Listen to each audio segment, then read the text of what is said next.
with no further ado, I'd like to invite our guests to join us for this conversation. So firstly, I'd like to introduce James Fraser, VP/General Manager of Deluxe Toronto, who will be leading this chat today.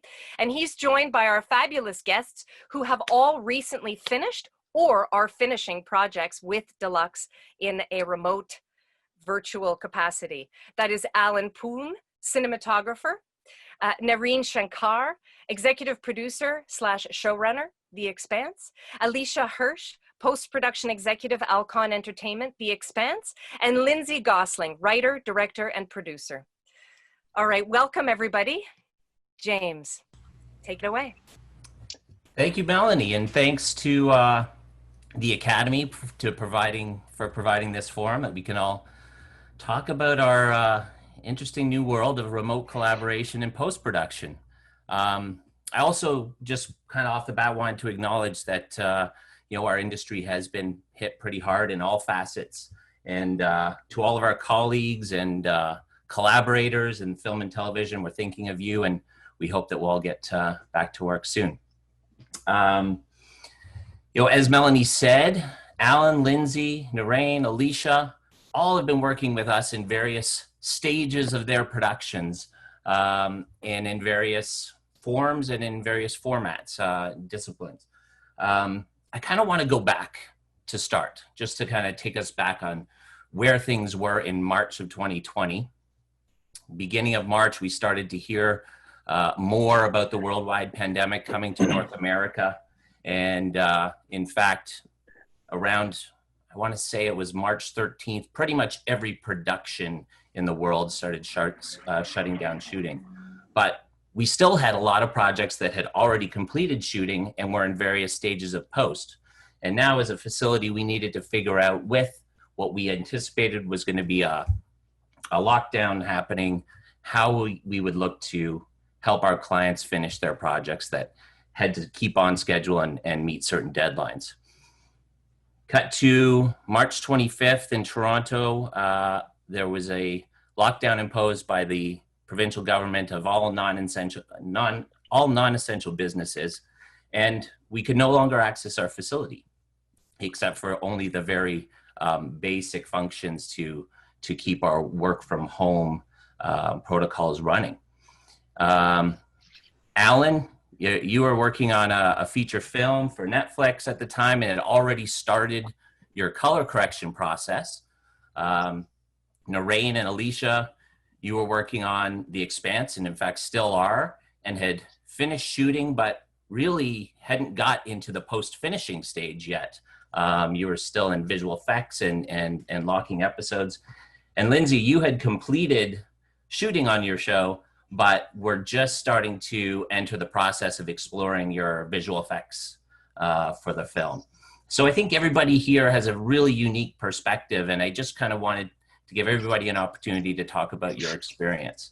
Nareen, let's start with you. Just thinking back to when the pandemic hit, what were your, you had a daunting task in front of you of finishing an entire series still in post-production. What were your initial concerns and fears and thoughts when we entered this lockdown phase?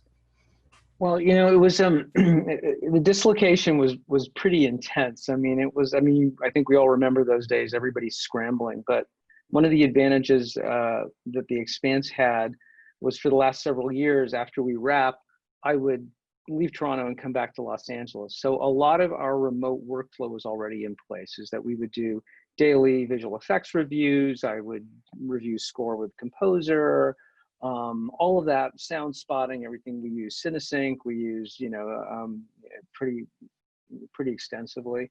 The things that did change, however, were when we couldn't go to our facility here to do the grade. We couldn't go to, we're still figuring out, the sound mixes actually ended up being the most complicated element. But what we ended up doing was they shipped a color stream box down with a calibrated monitor. I set it up in my house. I've got the the black cardboard paper over the windows to black it out, with a tinfoil hat, the whole bit, the whole entire kit. And we do the color grade from my office.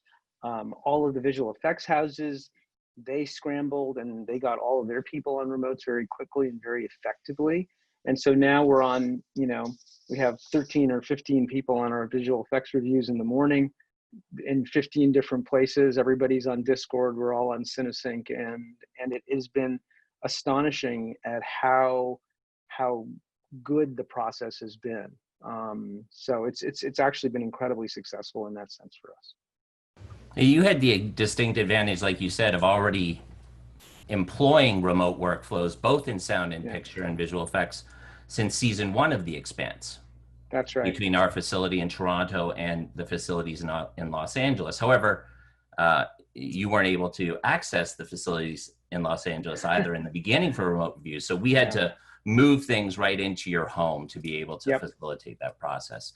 And in fact, your team in Toronto, typically we would have, the post producer and your cinematographer, Jeremy Benning, and your entire visual effects team would come into the facility with the colorist to review episodes. And in fact, we had to put systems in their homes as well, so everybody could be online together. Did you have concerns as to how that process might work in the beginning? I did. I mean, just because we hadn't done it before, but what was astonishing was how smoothly it worked. I mean, it was a little, tiny little bit of a learning curve, but the color grades have been terrific. I mean, I can see Jeremy's, feet up on his desk, like when we're doing the color grade, and his monitor. And it's like, so we do a Zoom conference when everybody's, either streaming it on iPads or on the color stream box to a calibrated monitor. So it's been really great. Alicia, from your perspective, being, the post consultant for Alcon and knowing that you had to deliver this show in its entirety on time, what were the concerns from your side and the studio side in terms of, actually being able to achieve this during a pandemic lockdown? Well, we had two sides. One side was concerned making sure that Narain got everything he wanted in a timely manner and that he was happy with it. And two, we have an incredible guideline and procedures from Amazon that we had to abide by with the new COVID rules that they had. So, because they didn't want to go into playbacks, they don't want to go into rooms, and they have 22 pages of strict guidelines that we had to adhere to. So those were challenges, making sure that, Narain was happy, because that's our goal, and that Amazon was happy, which was difficult too. And the challenges, like Narain was saying, with the color grading was, we were doing HDR, and Gary, our post producer, who's incredible, and we were having a hard time trying to find a system really that would send that signal to Narain. Everything was SDR, and we worked and we did test after test trying to find something. And that Streambox, with your help, really was the difference that made Narain happy, that he could actually view everything in HDR, and that was really, really critical. And then the sound is still, tough, because again, we almost closed down here in Los Angeles last week, and there's a possibility we might actually close down again. And then with Atmos, that is a challenge that now we're working to make sure that Narain will be able to stay at home if possible, instead of going into the studio in LA to view Atmos. So we still have challenges going down the road, but believe it or not, we will deliver on time. We are only, with all this craziness that happened, we're only 3 weeks behind, which really is incredible considering what we had to do in such a short period of time. Yeah, and it is, you bring up a very good point, Alicia. It's interesting in this world where now we're dealing with Atmos deliveries, 4K or UHD, and HDR. The technical aspects of the delivery are much higher than they were when you were starting season 1. And so coming up for a solve for those problems has been interesting. But, the technology has come so far that, we were actually able to facilitate 3 4K, if I recall, 3 4K HDR streams for color correction at the same time. So you guys could all be collaborating, and that could try and keep you on schedule. Yeah, we had to purchase for Narain, the DP, and our sound and our visual effects crew, the LG monitors that you guys calibrated, so that everybody was in sync with that as well. I may not be giving that back. It's really nice. They've worked well. And of course, you know, pulling all of that material into Deluxe, you know, with a limited staff to have our engineers calibrate everything and line it up exactly and then sending it out to everybody, I think was invaluable just to answer any questions people might have of like, is my monitor match his monitor or her monitor, and how that might get solved. Alan, I kind of wanted to throw it over to you because you have a different perspective. You actually had already started grading your feature in the facility for a few days with Bill Ferwerda. And then all of a sudden the lockdown happened and we had to figure out how to finish it. What were your thoughts? I mean, did you have concerns about how am I going to get this movie done? Yeah, for sure. I mean, it was funny because that week before the lockdown, we were in the room together and you see the reports and you see what's happening in the news. And at least Mark, the director, and myself, Bill was a little less worried. He had just come back from vacation, I believe. But we were starting to get a little bit nervous about just, you know, is this thing here now? Is it sweeping in? Should we be nervous? Are we being crazy? You know, washing hands and being in elevators and whatnot. So I think, you know, we kept going because we needed to, and but we were working, and it was a bit, I felt like it was a bit tense. And when the lockdown happened, so on one hand, maybe a little bit of relief, but obviously, you know, we have to keep going, and we don't want to affect the, you know, the deadlines or the, you know, the just when we're going to be able to get back together. And I guess there was already some anticipation of the possibility that we might have to do a remote color grade, and what does that look like? My main concerns were firstly quality, and making sure that however it was set up, that both the director and myself would be seeing, you know, how close are we seeing compared to what our colorist Bill was seeing on his Sony X300 monitor, because, you know, none of this, if it's close, but you still have to kind of talk around it, and, you know, you're not absolutely sure that you're seeing the same thing or very, very close to the same thing, then the remote color grade still doesn't completely work, and you would still want to ideally, you know, be in the same room together for the very final viewing and any final tweaks. And then my second biggest concern was speed at which this could be done at, because, you know, we have only X number of days in the color grade, and you know, is this remote style of working going to slow us down? So yeah, those were safety first, and then my two biggest concerns were, are we going to, you know, maintain the same quality and know that we're all on the same page? And then also, are we still going to get this done in time, or are we going to be way slower and still have to cram it in the allotted amount of time? And yeah, I think you hit the nail on the head. I mean, with any filmmaker, you know, those are the things you're concerned about.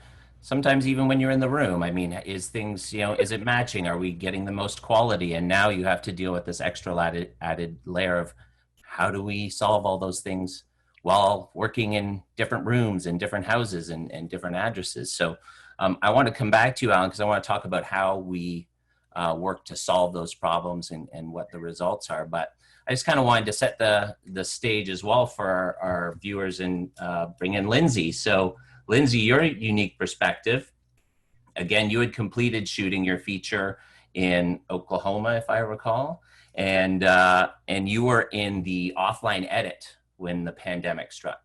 And staring down the barrel of a very busy visual effects juggernaut of a movie to take on, and needing to collaborate with our team. Now, from our perspective, it was very interesting to be able to be faced with the task of moving our entire visual effects operation to work from home remotely, which in fact happened in the span of a week. We had our entire visual effects team, all of our artists working remotely from home with security, content security protocols in place. What did you think, looking at this big movie, big visual effects task that you had to take on? What were your thoughts initially about being in a lockdown and having to do this all virtually? Yeah, I mean, obviously, I'm sure like everybody else, the first thing we thought about was our schedule and would we be able to deliver, and how would this impact the entire process moving forward. And like you say, it was incredible how quickly everyone was mobilized to be able to work at home. We were, incredibly lucky just to be able to finish shooting when we did, which was right before the holidays. So we were very, very grateful for that. And then that offline process, one, I think, along with the rest of the world, discovered Zoom. And we were able to edit remotely, which was also quite seamless. It was just a screen share and it was live. Sometimes the audio wasn't great, but it worked perfectly well. And the biggest concern then was, would the visual effects side of things be held up in any way, which it has not been. And in fact, again, with these Zoom calls and the screen shares has been incredibly efficient and a really great way of doing things, because you can, you just go through the cut scene by scene and pinpoint things so specifically that it's been great. Yeah, I have heard stories from our senior visual effects producer, Becca Donahoe, about some marathon 8-hour Zoom calls, literally going through the movie shot by shot and discussing the approach. Yes, they were epic. Many, many times. It's a tornado movie, so but one that we want to achieve in a way that's very realistic. So there are a ton of visual effects, but at the same time, we want them to feel very, very real. And so just really working well together with Becca and Rob and the whole team there to home in on things. And that again is something that's great, because now, once we'd been through everything with Becca and now we're really starting to see some of the VFX coming back, they're shared so easily. I mean, you guys just send through a link, we check them, we go back with notes. And anything that, we need to discuss, again, you just hop on the Zoom call and they screen share as well. So they can just show a little mock-up and sketch all over it. And you can really get into the finer points of things very quickly. It's like being over the shoulder without being over the shoulder, which might be a better way for everyone. Well, and maybe just staying with you, Lindsay, kind of shifting, we talked a little bit about the tech, and now I want to come back with you on the particular solve for your movie. But, it occurs to me that this has in some ways changed our creative process, and you're all in very creative disciplines. And, how has this remote collaboration changed your creative process, or has it? Has it gotten better? Is it more challenging? What are your thoughts, Lindsay, in terms of how you've collaborated with your team and with the visual effects team at Deluxe? Yeah, I mean, I think it's very conducive to collaboration. We normally, we're sharing visual reference all the time anyway, and whether it's, video links, and, for us, we have, again, being so true to the real weather patterns of a storm day. Every sky matters, every, the type of tornado matters, the physics of that specific tornado matter. And so, we can share that visual reference up front, and then, the visual effects team can go and do the work on it. And if there's things that need to be tweaked, we just, again, hop on and can really pinpoint where something needs to be adjusted, what's right, what's working, what's not working, and work together that way. And it's efficient because it's real time. It's, you're not sending emails. And somebody else interpreting it and coming back and doing something and coming back again. It's much more direct, which has been great. And then for them to share ideas too, and the team there will share their own reference and the research that they've done, and you know, you can really work together to come up, you know, add to that and build on the original idea or concept of something. Yeah, it's a good point. And you know what else, I've talked to people, and you know, I think many of us, whether it's Zoom or Blue Jeans or WebEx or Google Teams or Google Chrome, we're employing video chats a lot. And a comment that I've heard, and in fact, you know, Becca made this comment earlier today, is that you actually, in some ways, it's a little more personal because you're getting a glimpse into everybody's home and everybody's life. I've seen a few comments on the chat, Narain, about people are fans of your cat, you know, which is a perfect example. I apologize for her. She's It's just normally messing my around kid. the table. Sorry about that. I normally have kids coming through, they're hungry. You know. Yeah, we all know each other's families. So Narain, I'm going to ask you the same question. Has your creative process changed, your collaborative process changed during this time? We started, you know, doing the remote edits in season 1, and that was actually the first time I'd ever done a remote edit, and I was actually extremely nervous about it. And over the years, we've refined the process a little bit. We use EPS Cineworks, which is, and we use that to do the live edit video portion, but I tend to like FaceTime audio. So I run that off of the iPad, and then off the desktop, we run Cineworks. And what that does is, because the FaceTime audio is full duplex and is really a wide bandwidth conversation, you get a lot of great back and forth. So the sound quality is a lot better. And so you just offload the audio side onto, you know, like an iPad or something like that. And that process has been great. The edits are really, really fluid. The process has been terrific. We've had a couple of our directors link in as well. Other people can view the stream. So it's been really, really good. And I think that, you know, beyond simply getting to know an editor and sit in the room with them for a while, these are guys who've been on the show for a while. So it's not like they're unknown. So it's kind of like talking to the back of their head, but not really. I mean, we're obviously in two different places, but the process has been actually quite great. You know, Alicia, to that end, I think you have a pretty unique perspective too, in that you've really, you know, you've had a team that's been with you for several years. And how was it to see everybody come together and the teamwork happen on a show your size, with all the challenges that were in front of them? I'm very lucky. I have for the Expanse, it's really an incredible team. So it was, and we kind of anticipated, because it was happening in California before it was happening really in Toronto. So we were anticipating already that there was going to be shutdowns.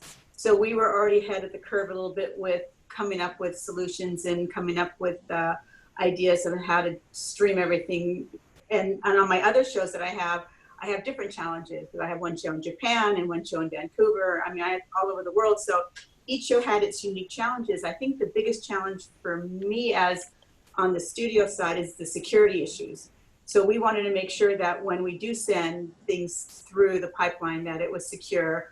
On top of that, again, the networks, like in this Amazon, we had to go through their security protocol, which made it even more challenging because we had to go through certain systems and get them approved, even with all our visual effects houses, had to go through certain systems. So that was another layer that we had to deal with that was very challenging to go through a lot of their security. And we're still going through it now, even with ADR.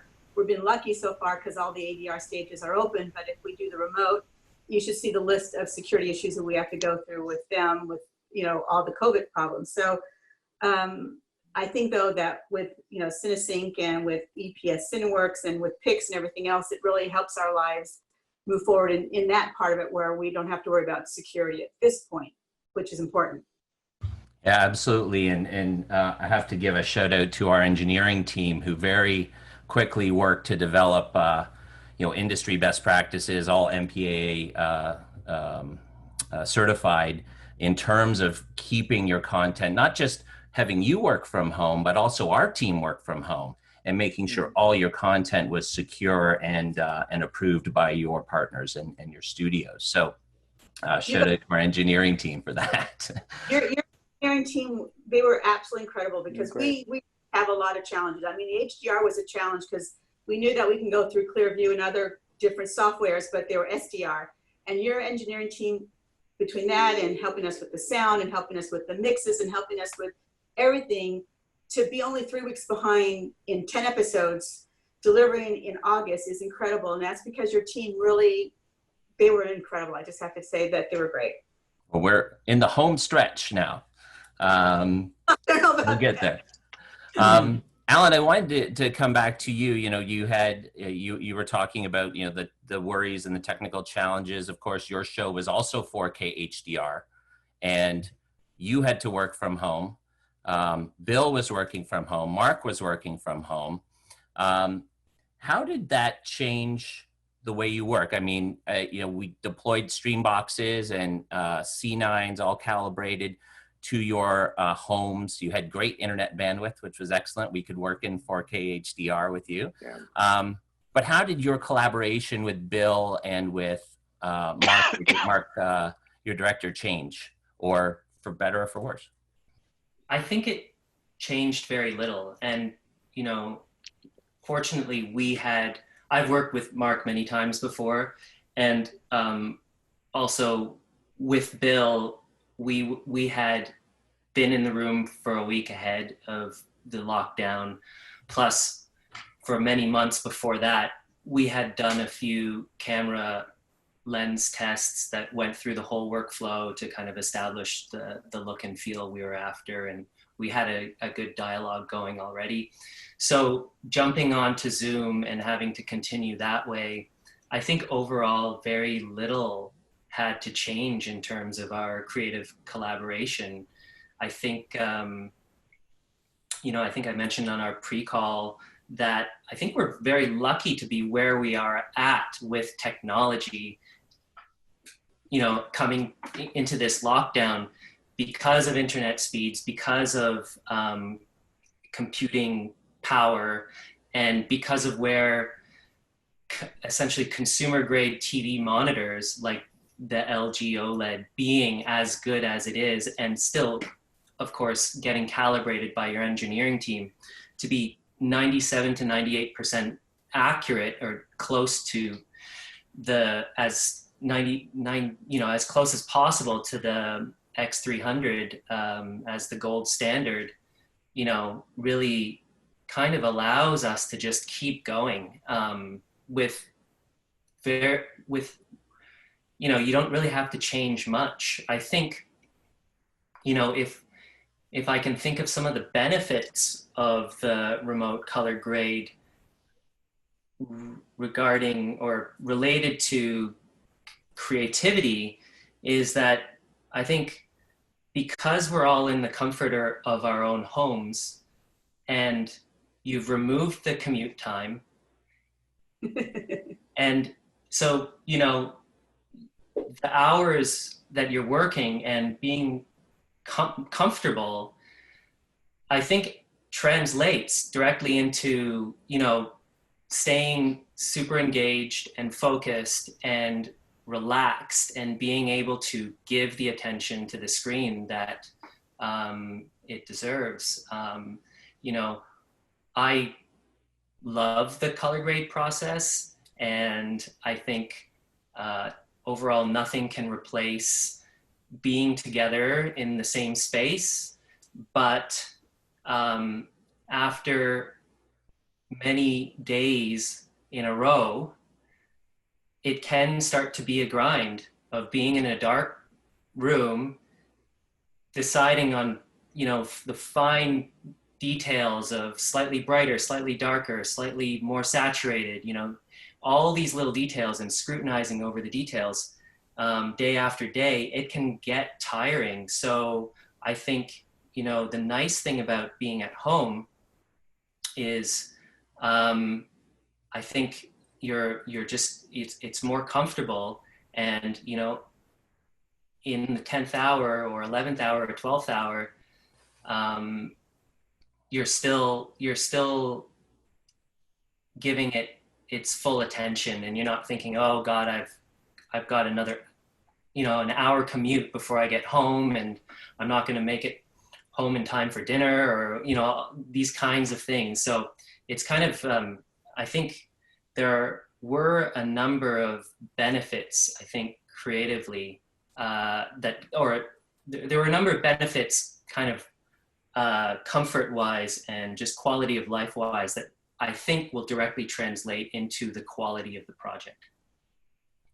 Yeah, and what my takeaway, Alan, from that is that, obviously, you'll always be concerned with the technical checks and balances, or you wouldn't be doing your job, I guess, if you weren't. But, the fact that we were able to provide a technical solution that solved the initial issue, and you were able to, be engaged and comfort and settle in your home to be able to engage in the process, makes me feel happy that we brought the solution to the table. Yeah, I think just one anecdote is our last day of color timing.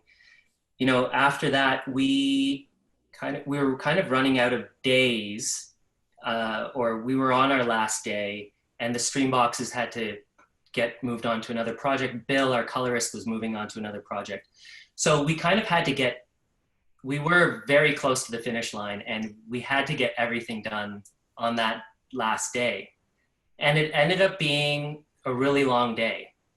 And I'm just thinking, if we were all in that, at Deluxe in the room together, I think we would have kind of hit our threshold a lot sooner, and just kind of like, all right, it's good enough. Like, I can't think anymore, and so, those last few hours that we were kind of, we just had to get it done that day. The stream boxes were going back in the morning. So I think that's where, we were able to still push through and get it to a place where we were all super happy with it.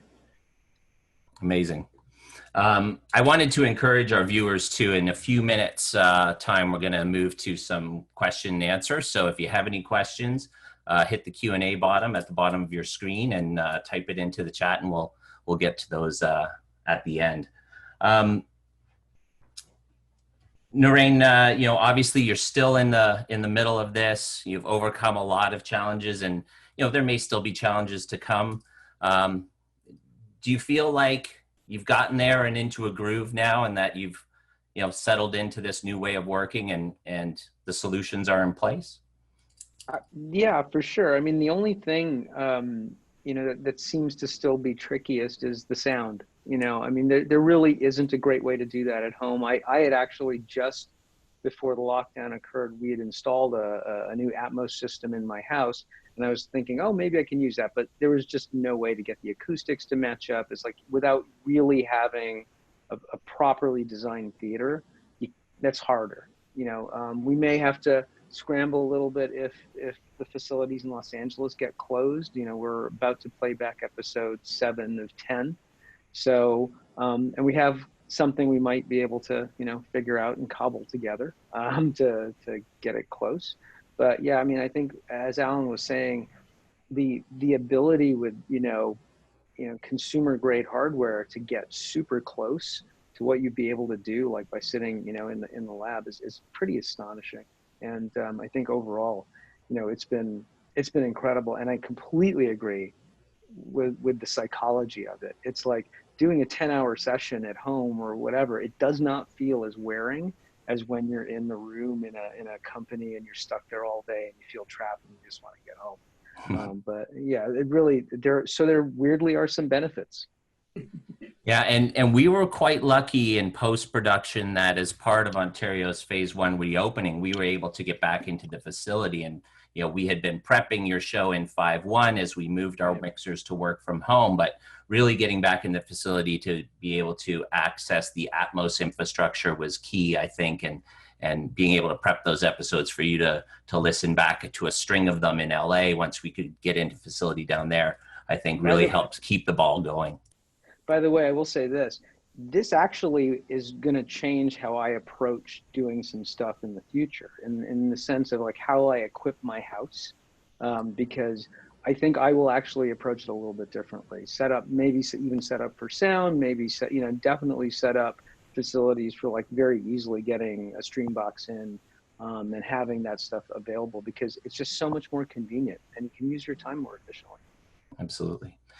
I mean, Alan, you weren't involved in the sound finishing process for your film, but in fact, that was done entirely remotely. We were mixing in facility in Atmos in Toronto, but sending out a real-time live stereo feed to creatives all over the world, all listening in on headphones. So at that point, you know, you are restricted with what might be available on the client side, but at some point you do trust that our facility and our mixers and the talent and engineers have done their job to ensure that you're getting what your show deserves at the facility side in the final product.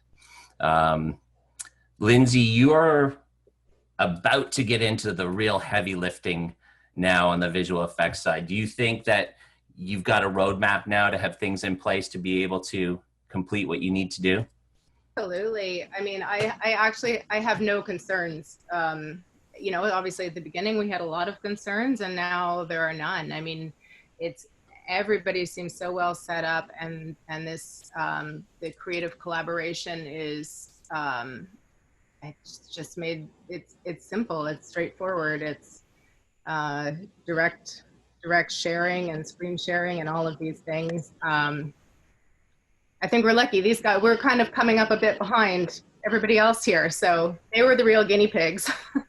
We now just get to reap the benefit of all the knowledge that's been gained. I mean, it's so wonderful just even hearing Alan's, you know, being able to grade so well remotely, our DPs in LA. You know, I'm sure we incur other costs, but we save ourselves some flights and hotel accommodations by being able to do it this way. And it kind of opens doors for that sort of international collaboration and the ease of it in the future. But certainly in terms of the creative and getting just the visual effects that we're looking for through the creative side of things, I think I'm excited about the process. Yeah, we still have the DI to come on your show too in a couple of months' time. So yeah, that'll be interesting. Alan, do you think, you know, going forward, having experience both in the facility and work from home on this project, do you think you would look to employ, you know, these remote workflows in the future, even if we aren't in a pandemic? I think so. It would be certainly very tempting. I thought it was great, and I think it might be something where it's a combination of both, where we perhaps start and end with sessions together in the same space, or at least maybe finish together or a check-in together. But I think overall, I'd like to request, so James, maybe, you know, this might be coming on the next project, but I can totally see doing this again. Like I really enjoyed it as an experience overall.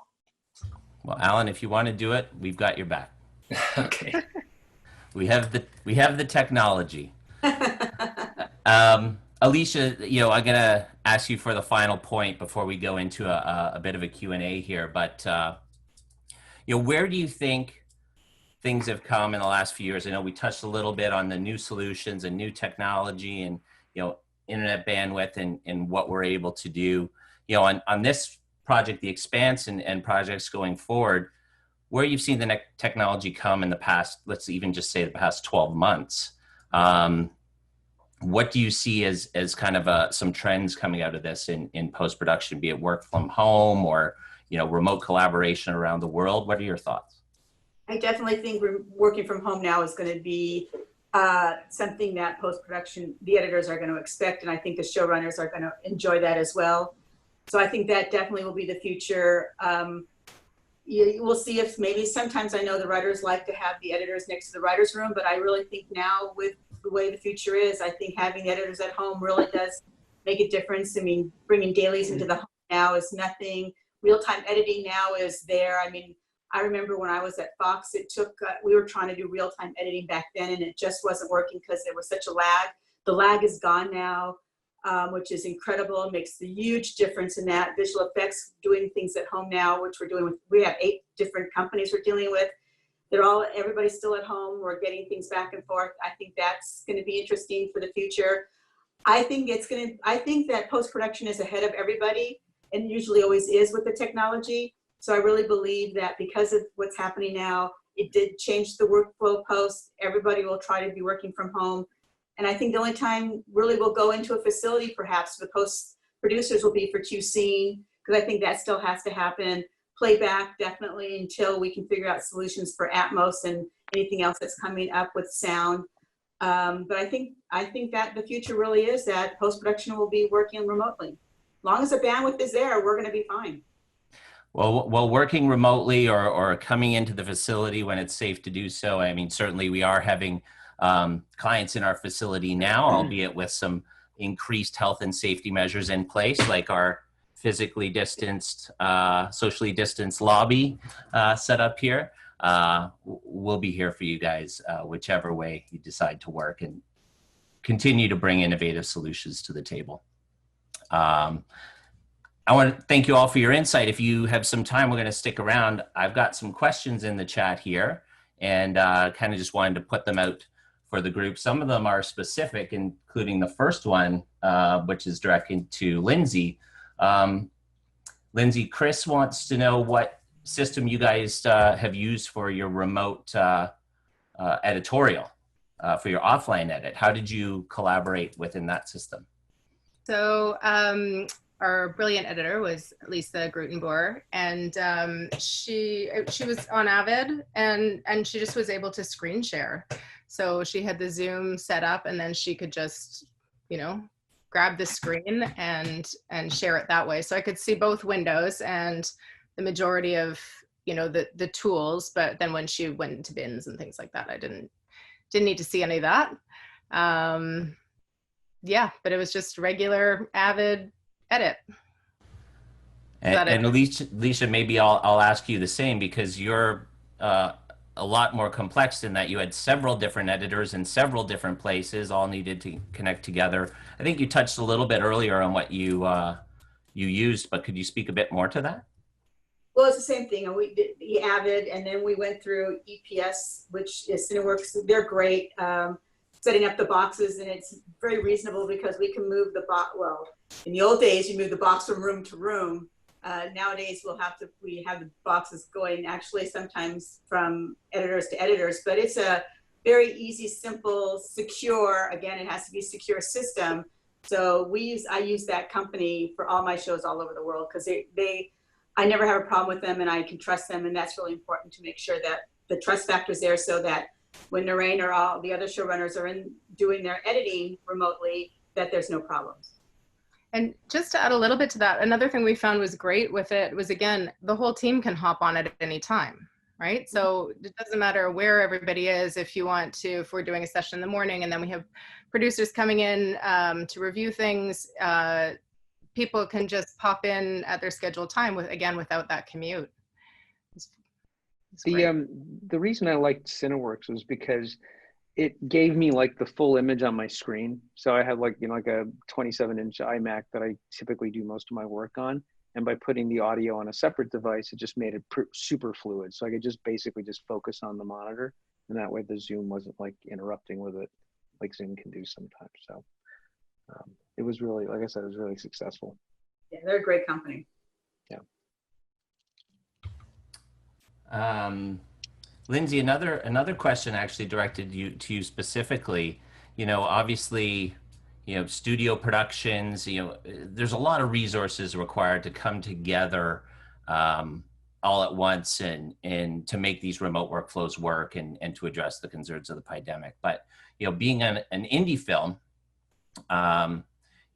were there, particular stresses around how you guys were going to be able to achieve this and get it done? Or, do you feel like there's specific challenges for indie filmmakers versus some versus people who might be supported by a studio or a bigger broadcaster? Not sure. I haven't made a studio film before. I think the biggest thing is obviously we have to figure it out yourself, but it's not yourself because it's in conjunction with all the partners that you're working with. So I did not. I don't know that there would be that much. We're a little more nimble maybe, and we can move faster. But also just again knowing that our partners all had the systems in place and the teams in place there to be able to problem solve all of these issues as they arose. We were less. I didn't feel any additional concerns in that sense.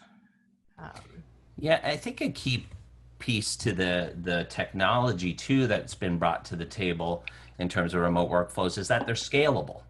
You know, whether it's just yourself and your one editor and producer, or on a show like The Expanse, which has several producers in several different parts of the world, they can be modulated. So you can add on and make them as big or as small as you need to for every solution. I think there's no one cookie cutter solution. In fact, everything is custom from, you know, what was provided for Alan and Mark on Awake to The Expanse to your production. Everything's different and customizable. And that's kind of because all your shows are different and they all have, you know, different aspects and different challenges. So having a customized approach as to just a catch-all, I think, is what our strength is going to be in the future as we deal with all these different challenges.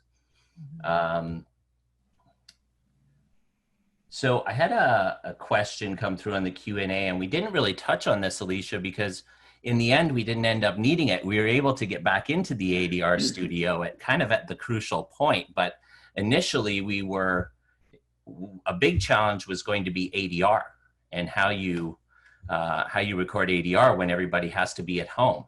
And we went through, actually got pretty far down the line with a system called OneDub, which we were employing from our friends on the distribution side.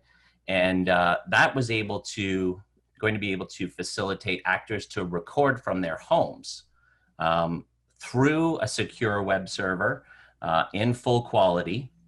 The only obstacle being, are they recording next to a window with a lawnmower outside? Or what were your initial thoughts and challenges about ADR and what you were going to do there? I still have challenges on my other shows because we're not at your facility. So the challenges are still there. We're doing remote editing or remote ADR right now with sending boxes and mics and instructions on how to go into your client. And so they're still there. The challenges are there. We're lucky on the Expanse right now because we're able to go into the rooms, but on my other couple shows, we're not able to do that right now. And on top of that, some of the networks, their guidelines are so strict that we can't do anything until we go through their protocol, until they approve it. And then we have to go through SAG now and have them approve it and make sure that they're SAG and AFTRA acceptable. And so it's still a challenge that we haven't resolved yet. All the unions are still fighting with each other, trying to make a single guideline that we all can deal with. So we still have a lot of challenges based on the ADR and based on the actors and everything else that we are still actually working out and doing the best we can with what we've got. And the loop groups also are very difficult because you can't get the group into one room. So for some reason, sound still are challenges for us that we still aren't 100% there like we are with the video side.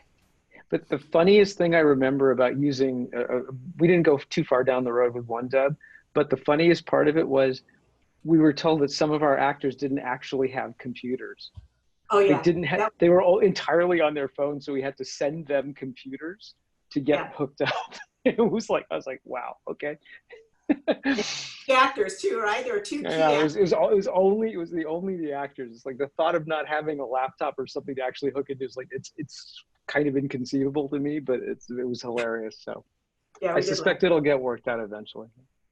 Yeah, I mean, you know, we even see our remote ADR solution or our virtual ADR solution as a possible solve for productions that want to stay into their bubble. You know, we're seeing in Ontario that hopefully production is going to start to return this fall, but they don't want actors and drivers and people, you know, straying too far from the set and going into different facilities and things like that. So, you know, being able to set up a virtual ADR setup, say adjacent to the stage or in a trailer, I think is something that, you know, we'll look to as another future solve for shows going forward. They do that now too, so it shouldn't be, because on a lot of the shows we create an ADR booth inside the stage. Absolutely. Right. Well, I think we're pretty much getting close to our time. I want to thank all of you. I think Melanie's going to come back on and give us a little outro.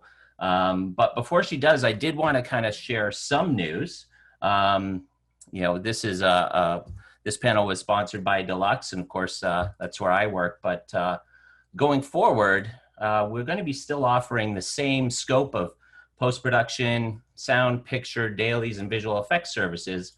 But going forward, we're going to have a new name on the door, and I'll just share my background there. You know, henceforth, post-production and visual effects in Toronto will be known as Company 3. So we'll be taking on the name of our sister company and just operating on a new brand with the same scope of services you've all been used to thus far. So just wanted to share that little bit of news on the platform today. You'll see it in the credits, hopefully, of all your productions going forward. Cool. So thanks everybody, and thanks to all your questions, everybody who tuned in.